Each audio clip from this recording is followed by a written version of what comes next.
Chang, andito na po ako. May mga pasalubong ako.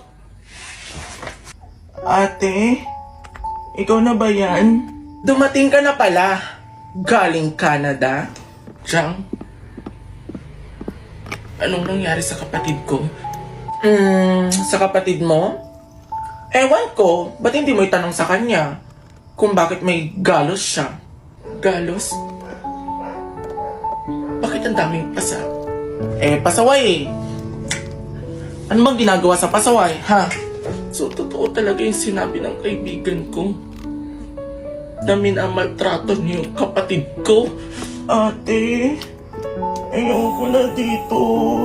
So, totoo nga na binubugbog at minamaltrato niyo yung kapatid ko. Hoy, hoy, hoy, hoy. Di ba pinabayaan mo yung kapatid mo? Bakit kailangan mong magtaas ng boses? Nakakatawa ka? Chang, hindi ko siya pinabayaan. Di ba may usapan tayo, lahat ng sahod ko ibibigay ko sa inyo. Talagaan niyo lang yung kapatid ko. Junie?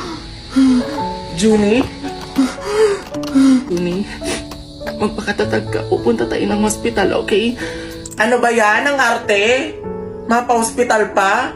Ang mahal-mahal sa hospital. Kung binibigay nyo na lang sa akin yung pang-hospital nyo, di nakatulong pa kayo dito sa mga bayarin sa bahay. Ate, hindi ka na ba aalis?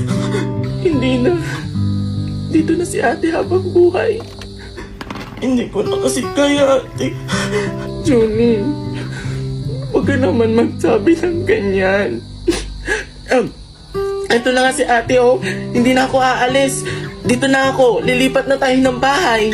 Ang drama niyong magkapatid. Tsaka huwag kayo maingay. Natutulog ako ay. Ate, pwedeng ako naman ba yung umalis? Huwag. Huwag, Johnny. Sige, paano si ate? Johnny, wala na si tatay, wala na si nanay. Kapag nawala ka pa, ako na lang mag-isa. Sige, ate. Hindi na kita iiwan, ate.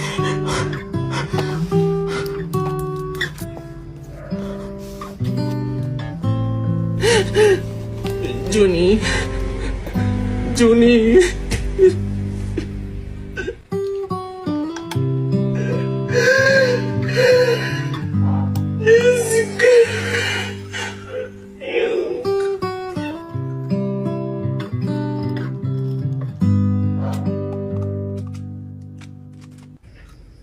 Ang arte mo, be. Grabe na yan. Tsaka tigil-tigilan mo ang pagtawag sa akin ng Junie. Jenny ako, be. It's a prank. Anong prank? Ay, ule. Oh, na-prank ka namin, no? Tsaka hindi namin yan kayang gawin ng chowin mo. Anak na kaya turing namin dyan kay Junie. Love na love ko yan. Ang galing mo doon, pamangkin. It's a prank, pamangkin. Pasensya na, pamangkin, ha? Tsaka yung kaibigan mo na tumatawag sa'yo, kasabwat namin yun. Kung joke to, it's not funny. Hello, Tanggol. Magkita tayo.